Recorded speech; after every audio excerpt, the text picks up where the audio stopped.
নমস্কার বন্ধুরা, আমার চ্যানেলে আরও একটা রেসিপি দেখার জন্য তোমাদের সবাইকে স্বাগত। আজকে আমি বাঁধাকপির এমন একটা রেসিপি তোমাদের সাথে শেয়ার করব যেটা তোমরা আগে কখনো খাওনি, এবং এই রেসিপিটা মাছ মাংসের স্বাদকেও হার মানাবে। এইভাবে একবার তৈরি করে খেয়ে দেখো কেমন হয়। আশা করি তোমাদের ভালোই লাগবে। এটা খেয়ে বাড়ির লোকেরা বুঝতেই পারবে না যে এটা তুমি বাঁধাকপি দিয়ে তৈরি করেছো। যারা বাঁধাকপি খেতে পছন্দ করো না তাদেরকে দিলেও তারা বুঝতে পারবে না এটা বাঁধাকপি দিয়ে তৈরি। রেসিপিটা তোমাদের কেমন লাগলো তা অবশ্যই কমেন্ট করে জানিও। আর পুরো রেসিপিটা শেষ পর্যন্ত দেখার অনুরোধ রইল। আর ভালো লাগলে লাইক, কমেন্ট ও শেয়ার করো।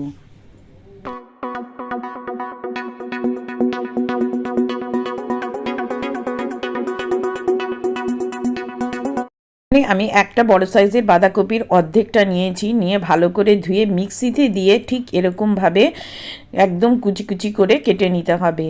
তোমরা চাইলে গ্রেটারে ছোট অংশ দিয়ে গ্রেট করে নিতে পারো। এবার এখানে একটুখানি লবণ দিয়ে এটাকে ভালো করে মিশিয়ে আধ ঘন্টা মতো রেখে দেবো, যাতে বাঁধাকপির ভেতরে যে জল আছে সেটা সম্পূর্ণ বেরিয়ে আসে। মিনিমাম তোমাকে 15 মিনিট এটাকে রাখতেই হবে এর জলটা বেরোনোর জন্য। দিয়ে এটাকে ঢাকা দিয়ে একটা সাইডে রেখে দিচ্ছি।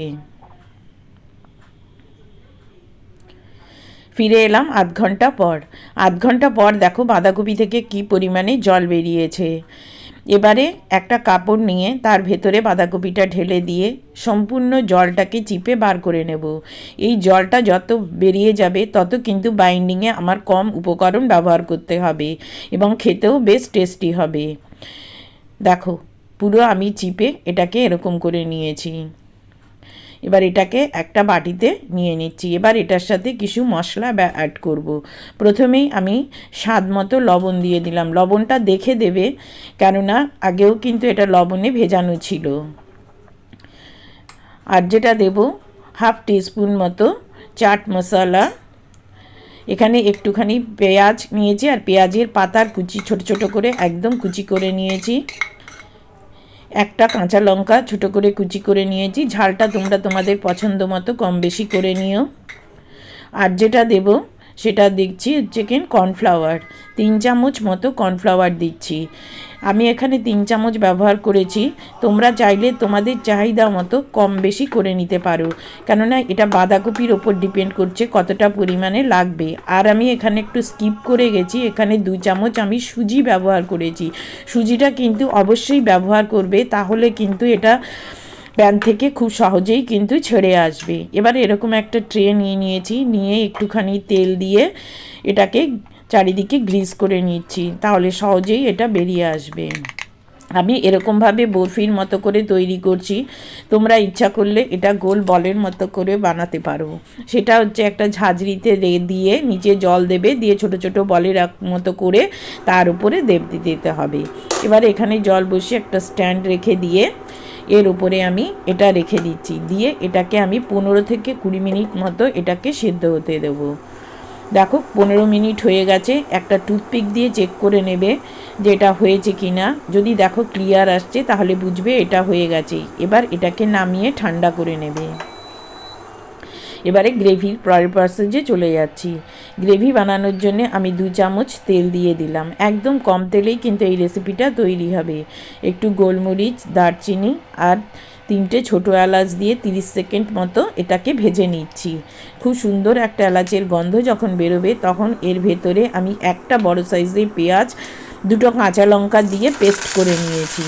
এটা দিয়ে দেবো। দেওয়ার সাথে সাথে কিন্তু খুব ছেটায়, সেই ছেটানোটা এড়ানোর জন্য এখানে সাথে সাথে কিছু লবণ দিয়ে দেবে, তাহলে দেখবে যে এই ছেটানোটা একদম বন্ধ হয়ে গেছে। এবার এটাকে মিডিয়াম ফ্লেমে পেঁয়াজটাকে খুব ভালো করে ভেজে নিচ্ছি। দেখো পেঁয়াজটা ভাজা আমার হয়ে গেছে। এবারে এর ভেতরে হাফ টিস্পুন আদা বাটা, হাফ টিস্পুন রসুন বাটা দিচ্ছি। তোমরা অ্যাভয়েড করতে পারো রসুন বাটাটা। এবারে রসুনটা ভালো করে ভেজে নিতে হবে যাতে তার কাঁচা গন্ধটা চলে যায়। 1 মিনিট মতো ভেজে নিলেই হয়ে যাবে। এবারে এখানে একটা টমেটো আমি পেস্ট করে নিয়েছি, সেই টমেটো পেস্টটা দিয়ে দিলাম। এবারে এই টমেটো পেস্টটা কষানোর সাথে সাথে আমি কিছু শুকনো মশলাও দিয়ে দিচ্ছি। একটু জল দিয়ে দিলাম যাতে মশলাগুলো পুড়ে না যায়। প্রথমে দিয়ে দিচ্ছি 1/4 টিস্পুন মতো হলুদ গুঁড়ো, হাফ টিস্পুন মতো ধনে গুঁড়ো, হাফ টিস্পুন জিরে গুঁড়ো, আর যেটা দেব 1/4 টিস্পুন থেকে একটু কম আমি আমচুর পাউডার দিয়েছি। যদি তোমাদের কাছে না থাকে না দিলেও কোনো অসুবিধা নেই। আর 1 চামচ কাশ্মীরি লাল লঙ্কার গুঁড়ো দিয়ে এবারে এই মশলাগুলো টমেটোর সাথে খুব ভালো করে কষিয়ে নেব। মশলাটা যত বেশি ভালো করে কষানো হবে তত কিন্তু গ্রেভিটার কালার এবং টেস্ট বেশি ভালো হবে। অল্প অল্প জল দিয়ে মশলাটাকে আমি 5 মিনিট মতো কিন্তু কষিয়ে নিয়েছি। দেখো এরকমভাবে আবার একটুখানি জল দিয়ে দিচ্ছি, দিয়ে আবারও কষিয়ে নিচ্ছি। এইভাবে আমি 5 মিনিট মতো মশলাটাকে কষিয়েছি। আর এখানে আমি কিছু মটরশুঁটি দিয়ে দিলাম। মটরশুঁটিগুলো ছাড়িয়ে ফ্রিজে রেখেছিলাম বলে এটা অঙ্কুরিত হয়ে গেছে। দিয়ে এবার ঢাকা দিয়ে দেব। 2 মিনিট মতো ঢাকা দেওয়ার পরই দেখতে পাবে চারপাশ দিয়ে এরকম তেল ছেড়ে এসছে এবং মশলাটা থেকে খুব সুন্দর একটা গন্ধ বেরোতে শুরু করেছে। এবার এটা ভালো করে এরকমভাবে নাড়িয়ে নেবেও। দেখো গ্রেভির রঙটা কত সুন্দর এসছে। এবারে এখানে আমি 2-3 চামচ মতো জল দিয়ে দিলাম। জল দিয়ে মশলাটাকে একটু ঠান্ডা করে এখানে 2 চামচ ফেটিয়ে রাখা টক দই আমি দিয়ে দিচ্ছি। টক দইয়ের পরিবর্তে তোমরা ফ্রেশ ক্রিম ব্যবহার করতে পারো বা দুধের যে সর পড়ে সেটাকেও ফেটিয়ে তোমরা এখানে দিতে পারো।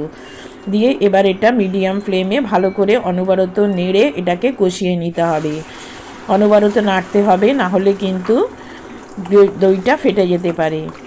2 কাপ মতো আমি জল দিয়ে দিলাম। একটু জলটা বেশি দেবে, কেননা যে বড়াগুলো আমি দেব বা যে ধোকাগুলো দেব সেগুলো কিন্তু জলটা টানবে। এবারে এক স্বাদ অনুযায়ী লবণ দিয়ে দিলাম, দিয়ে ঢাকা দিয়ে এটাকে ফুটতে দেব। এবারে এদিকেও দেখো আমি এটাকে নামিয়ে নিয়ে একদম ঠান্ডা করে নিয়েছি। নিলে পরে এটা কত সুন্দর ছেড়ে এলো। এবারে ছুরি দিয়ে তোমাদের পছন্দ মতো শেপে এটাকে কেটে নাও। আমি ছোট ছোট করে কেটেছি, তোমরা ইচ্ছা করলে তোমাদের শেপ অনুযায়ী কাটতে পারো। দেখো কত সুন্দরভাবে উঠে এসছে আর কত সুন্দর হয়েছে। একটুখানি সুজি কিন্তু দেবে, অনেকেই দেয় না, কিন্তু তাদের প্রবলেম হয়, কিন্তু আমি একটুখানি সুজি দিলে পরে এটা একদম নরমও হবে আর ভালোভাবে এটা উঠেও আসবে। দেখো সবগুলো আমি এরকমভাবে নিয়েছি। এবারে এটাকে তোমরা এরকম কাঁচাও ব্যবহার করতে পারো, কিন্তু আজকে আমি একটু ভেজে নেব। 1 চামচ তেল দিয়ে তেলটা ভালো করে গরম হয়ে গেলে এই ধোকলাগুলো, বাঁধাকপির ধোকলা যেগুলো আছে সেগুলো দিয়ে একটু ভেজে লাল লাল করে ভেজে নিতে হবে। এটা কিন্তু এরকম ভেজে নিয়েও তোমরা সসের সাথে খেতে পারো, খুব সুন্দর কিন্তু এটা খেতে হয়।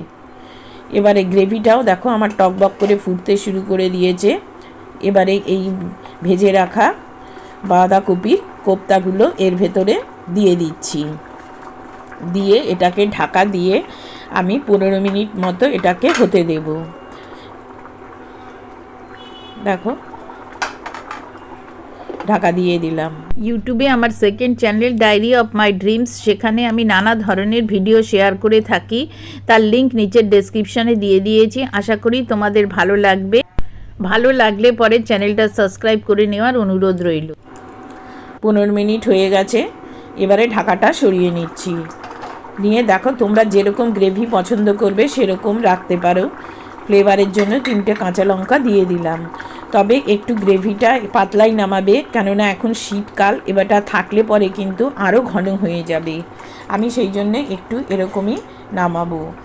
দেখো একটাও কিন্তু ভেঙে যায়নি, আর গ্রেভির কালারটাও কিন্তু কত সুন্দর এসছে। একদিন এইভাবে বাড়িতে বানিয়ে দেখতে পারো কেমন খেতে হয়। আর বাড়িতে যদি তোমরা বানাও তাহলে কিন্তু আমাকে জানাতে ভুলো না। আর তোমরা আমার এই রেসিপিটা কোথা থেকে দেখছো সেটাও কিন্তু কমেন্ট করে জানিও। এবারে একটুখানি গরম মশলার গুঁড়ো আর 1 মুঠো ধনেপাতা কুচি দিয়ে দিচ্ছি। ব্যাস তৈরি হয়ে গেল ঝটপট রাতের ডিনারের জন্য বাঁধাকপি কোপ্তা কারি। এরকম আরও অনেক নতুন নতুন রেসিপি দেখার জন্য অবশ্যই কিন্তু আমার চ্যানেলটাকে সাবস্ক্রাইব করে নিও। আর আমার ফেসবুক পেজকেও আমি নিচের লিঙ্কের ডেসক্রিপশানের লিঙ্ক দিয়ে দিয়েছি, সেটাকেও ফলো করতে পারো। দেখো এবার এটাকে আমি ঢাকা দিয়ে কিছুক্ষণ রেখে তারপরে সার্ভ করে দেখাচ্ছি। দেখো ঠান্ডা হয়ে যাওয়ার পর এটা কতটা ঘন হয়ে গেছে। আশা করি আজকের রেসিপিটা তোমাদের ভালোই লাগলো। আজকে আমি বাঁধাকপি দিয়ে বানিয়েছি। আমার চ্যানেলে অলরেডি ফুলকপি দিয়েও এইরকম একটা রেসিপি শেয়ার করা আছে, সেটার লিঙ্ক নিচের ডেসক্রিপশানে দিয়ে দেবো, তোমরা সেখানে ক্লিক করে দেখে নিতে পারো। দেখো কতটা নরম হয়েছে, একদম নরম তুলতুলে। যারা বাঁধাকপি খেতে পছন্দ করো না তারা অবশ্যই একবার ট্রাই করো। পুরো রেসিপিটা আমার সাথে দেখার জন্য তোমাদের সবাইকে ধন্যবাদ।